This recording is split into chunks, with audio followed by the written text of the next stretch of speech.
নমস্কাৰ আমাৰ ইউটিউব চেনেললৈ সকলোকে স্বাগতম জনাইছো আমি ইয়াৰ আগৰ ভিডিঅ' কেইটাত আসাম হিষ্ট্ৰীৰ ওপৰত কিছুমান ইম্পৰ্টেন্ট এমসিকিউ কুৱেশ্যন ডিসকাস কৰি আছিলো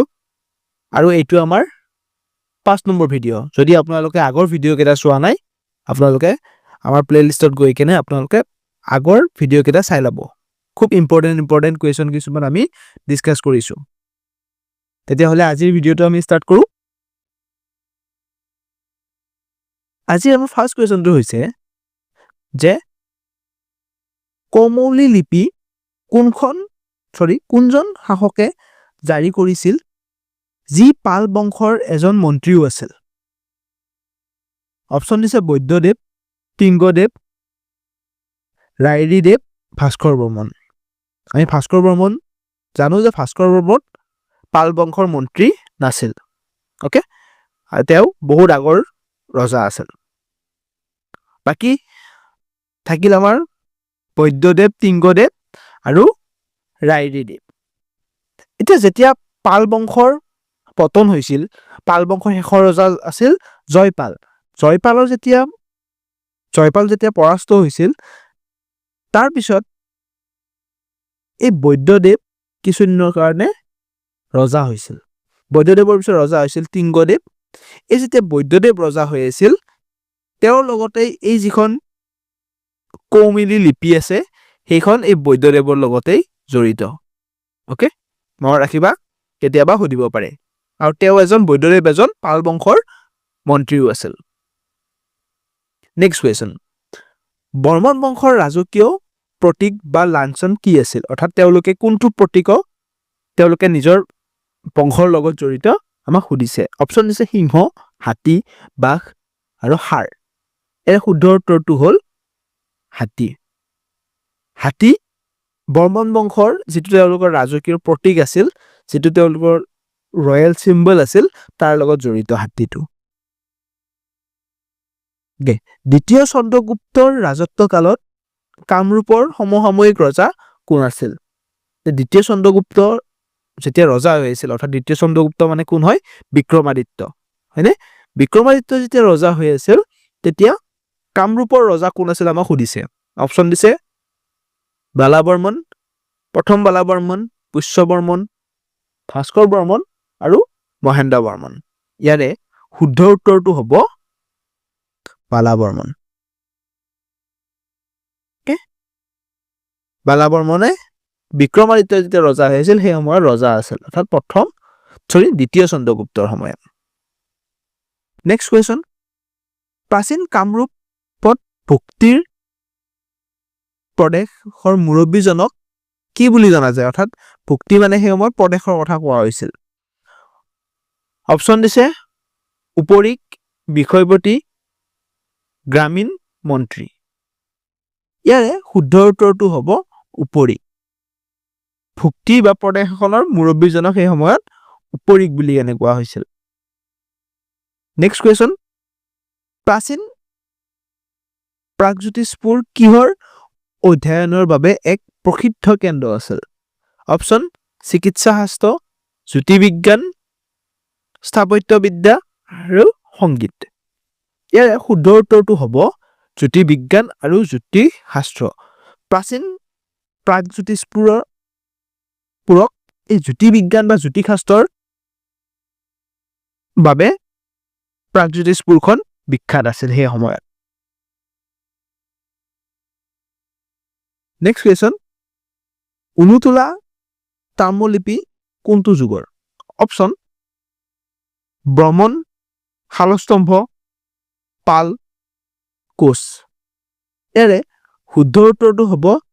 পাল বংশ এই যেতিয়া পাল বংশই শাসন কৰি আছিল সেই সময়তে এই উনুতোলা তাম্ৰলিপিখন লিখা হৈছিল নেক্সট কুৱেশ্যন হটকেশ্বৰ শিৱ মন্দিৰ ম্লেচ্ছসকলৰ কোনজন ৰজাই নিৰ্মাণ কৰিছিল অপচন দিছে আমাৰ হৰজৰা বৰ্মন বনমালা বৰ্মন দেৱ শালস্তম্ভ আৰু ত্যাগসিংহ ইয়াৰে শুদ্ধ উত্তৰটো হ'ব বনমালা বৰ্মন দেৱ এই বনমালা বৰ্মন দেৱে হটকেশ্বৰ শিৱ মন্দিৰটো তেওঁ নিৰ্মাণ কৰিছিল ওকে নেক্সট কুৱেশ্যন ৰামায়ণত বৰুণৰ পুত্ৰ বুলি উল্লেখ থকা অসমৰ পৌৰাণিক ৰজা কোন অপশ্যন নৰকাসুৰ অমৃত ৰজা ভগদত্ত ভীষ্ম ইয়াৰে শুদ্ধ উত্তৰটো হৈছে অমৃত ৰজাক ৰামায়ণত বৰুণৰ পুত্ৰ বুলি কেনে উল্লেখ আছে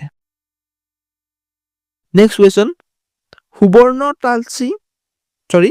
সুবৰ্ণ হালচি তাম্ৰলিপিখন কোনে জাৰি কৰিছিল অপশ্যন দিছে আমাক ধৰ্মপাল ইন্দ্ৰপাল ৰত্নপাল আৰু ভাস্কৰ বৰ্মন ইয়াৰে শুদ্ধ উত্তৰটো হ'ব ধৰ্মপাল এই ধৰ্মপালে সুবৰ্ণ হালচি নামৰ যিখন তাম্ৰলিপি আছিল সেইখন তেওঁই জাৰি কৰিছিল আৰু ধৰ্মপাল আছিল পাল বংশৰ শ্ৰেষ্ঠ ৰজা ওকে কেতিয়াবা আমাৰ কুৱেশ্যন আহি যায় যে পাল তলৰ কোনজন পাল বংশৰ শ্ৰেষ্ঠ ৰজা তেতিয়া কি হ'ব ধৰ্মপাল হ'ব আনসাৰ নেক্সট কুৱেশ্যন ৰজা বানৰ বিষয়ে বিৱৰণ থকা হৰিবংশ লেখক কোন আছিল অৰ্থাৎ হৰিবংশ নামৰ যিখন কিতাপ আছিল তাৰ লেখক কোন আছিল অপশ্যন দিছে আমাক বাল্মীকি বেদব্যাস কালিদাস বাণভট্ট ইয়াৰে শুদ্ধ উত্তৰটো হ'ব বেদব্যাস এই হৰিবংশ নামৰ কিতাপখন বেদব্যাসে লিখিছিল নেক্সট কুৱেশ্যন ঐতিহাসিক চহৰ বিশ্বনাথ চাৰিআলি পৌৰাণিকভাৱে কাৰ ৰাজ্যৰ সৈতে জড়িত অপশ্যন দিছে আমাক নৰকাসুৰ ভগদত্ত বানৰজা ভীষ্ম আমি জানো যে নৰকাসুৰে ক'ত শাসন কৰিছিল নৰকাসুৰ আৰু ভগদত্তই কামৰূপ অঞ্চলত অৰ্থাৎ বৰ্তমানৰ গুৱাহাটী অঞ্চলত তেওঁ ইয়াতে শাসন কৰিছিল বিশ্বনাথৰ অঞ্চলত কোনে শাসন কৰিছিল বানৰজাই শাসন কৰিছিল অৰ্থাৎ তেজপুৰ অঞ্চলত বানৰজাই শাসন কৰিছিল আৰু তেওঁৰ ৰাজ্যৰ সৈতে জড়িত আছিল বিশ্বনাথ চাৰিআলি আৰু ভীষ্মক ৰজাই ক'ত শাসন কৰিছিল বিদৰ্ভ ৰাজ্যখন ক'ত হয় বৰ্তমানৰ শদিয়াত ওকে নেক্সট কামৰূপৰ কোনজন পৌৰাণিক ৰজাক প্ৰায়ে বিষ্ণুৰ বৰাহ অৱতাৰৰ সৈতে জড়িত কৰা হয় অৰ্থাৎ বিষ্ণুৰ বৰাহ অৱতাৰৰ পুত্ৰ কোন আছিল আমাক সুধিছে অপশ্যন দিছে মহিৰংগ দানৱ নৰকাসুৰ ভগদত্ত আৰিমত্ত ইয়াৰ উত্তৰটো আমি নিশ্চয় জানো সকলোৱে নৰকাসুৰ আছিল বিষ্ণুৰ বৰাহ অৱতাৰৰ পুত্ৰ নেক্সট কুৱেশ্যন নগাঁও জিলা বৰগংগা শিলালিপিটো কোনটো ভাষাত লিখা আছে বা লিখা হৈছে অপশ্যন পালি সংস্কৃত প্ৰাকৃত পুৰণি অসমীয়া ইয়াৰে শুদ্ধ উত্তৰটো হ'ব সংস্কৃত অৰ্থাৎ যিখন নগাঁৱত বৰগংগা শিলালিপি আছে সেইখন সংস্কৃত ভাষাত লিখা আছে আৰু তাৰিখ উল্লেখ থকা আটাইতকৈ পুৰণি শিলালিপিখন কোনখন বুলি সুধিলে সেইটো হ'ব বৰগংগা শিলালিপি মনত ৰাখিবা তোমালোকে প্ৰাচীন সাহিত্যত উল্লেখ থকা কিৰাতসকলৰ প্ৰধান দেৱীগৰাকী কোন আছিল অৰ্থাৎ কিৰাতসকলে কাক তেওঁলোকে পূজা কৰিছিল আমাক সুধিছে অপশ্যন দিছে সৰস্বতী লক্ষ্মী কামাখ্যা মনসা ইয়াৰে শুদ্ধ উত্তৰটো হ'ব কামাখ্যা অৰ্থাৎ কিৰাতসকলে কামাখ্যা দেৱীক আৰাধনা কৰিছিল ওকে অপশ্যন চি টো ইয়াতে শুদ্ধ হৈ যাব নেক্সট কুৱেশ্যন গুৱাহাটী তাম্ৰলিপি কোনজন ৰজাৰ অৰ্থাৎ যিখন গুৱাহাটী তাম্ৰলিপি আছে সেইখন কোন ৰজাই জাৰি কৰিছিল বা কোন ৰজাই লিখিছিল আমাক সুধিছে অপশ্যন দিছে ব্ৰহ্মপাল ৰত্নপাল ইন্দ্ৰপাল আৰু ধৰ্মপাল ইয়াৰ শুদ্ধ উত্তৰটো হ'ব ইন্দ্ৰপাল গুৱাহাটী তাম্ৰলিপিৰ লগত ইন্দ্ৰপাল জড়িত নেক্সট কুৱেশ্যন উত্তৰ গুৱাহাটীৰ অশ্বক্লান্ত মন্দিৰটো পৌৰাণিকভাৱে কাৰ ভ্ৰমণৰ সৈতে জড়িত অপশ্যন দিছে আমাক ভগৱান ৰাম ভগৱান কৃষ্ণ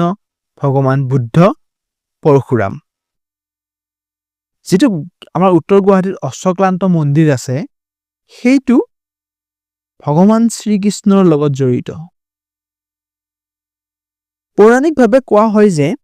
ভগৱান শ্ৰীকৃষ্ণই যেতিয়া নৰকাসুৰক হত্যা কৰিবৰ কাৰণে বা পৰাস্ত কৰিবৰ কাৰণে তেওঁ কামৰূপলৈ আহিছিল তেতিয়া তেওঁ যিকেইটা ঘোঁৰা লৈ আহিছিল সেই ঘোঁৰাকেইটা জিৰণি ল'বৰ কাৰণে এটা ঠাইত ৰাখি থোৱা হৈছিল আৰু সেই ঠাইডোখৰৰ নাম পিছত গৈ কেনে অশ্বক্লান্ত হৈ হ'লগৈ ঘোঁৰাক আমি অশ্ব বুলি কেনেও জানো আৰু তাৰ পৰাই এই নামটো অহা বুলি কেনে কোৱা হয়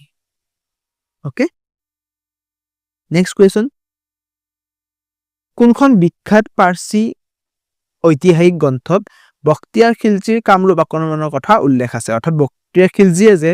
1206 চনত যে কামৰূপত আক্ৰমণ কৰিছিল যি সময়ত কামৰূপৰ ৰজা কোন আছিল পৃথু আছিল পৃথু যেতিয়া ইয়াত ৰাজত্ব কৰি আছিল সেই সময়ত যে বক্তিয়াৰ খিলজীয়ে কামৰূপৰ আক্ৰমণ কৰিছিল সেই কথাখিনি কোনখন গ্ৰন্থৰ উল্লেখ আছে আমাক সুধিছে অপচন দিছে আমাক আকবৰনামা তবাকা-ই-নাছিৰী বাবৰনামা আৰু আইন-ই-আকবৰী ইয়াৰে শুদ্ধ উত্তৰটো হ'ব তবকাত-ই-নাছিৰী এই যিখন গ্ৰন্থ আছিল তবকাত-ই-নাছিৰী সেই গ্ৰন্থখন কোনে লিখিছিল তোমালোকে মোক কমেন্ট সেকশনত জনাবাচোন তোমালোকে মোক তাতে কমেন্টত জনাবা যে এই তবকা-ই-নাছিৰী কিতাপখন কোনে লিখিছিল ওকে নেক্সট কুৱেশ্যন বৰ্মন বংশৰ শেষৰজন শাসক কোন আছিল যি উত্তৰাধিকাৰী নোহোৱাকৈ মৃত্যুবৰণ কৰিছিল অৰ্থাৎ আমাক সুধিছে যে বৰ্মন বংশৰ শেষৰজন ৰজা আমি সকলোৱে জানো যে ভাস্কৰ বৰ্মন আছিল বৰ্মন বংশৰ শেষৰজন ৰজা আছিল ভাস্কৰ বৰ্মন আৰু ভাস্কৰ বৰ্মনৰ কোনো সন্তান নাছিল আৰু তেওঁ যিহেতু বিয়া হোৱা নাছিল সেই কাৰণে তেওঁক কোৱা হয় কুমাৰ ৰজা বুলি কেনেও জনা যায় আৰু যিহেতু তেওঁ বিয়া হোৱা নাছিল সেইবাবে তেওঁৰ কোনো সন্তানো নাছিল আৰু সন্তান নোহোৱাকৈ যেতিয়া তেওঁৰ মৃত্যু হয় তাৰ পিছত তেওঁৰ কোনো উত্তৰাধিকাৰী নোহোৱাৰ স্বৰ্তে তেওঁলোকৰ বংশটো ইয়াতে শেষ হৈছিল ওকে ইয়ালৈ ভিডিঅ'টো চাই থকাৰ বাবে সকলোকে ধন্যবাদ জনাইছো নেক্সট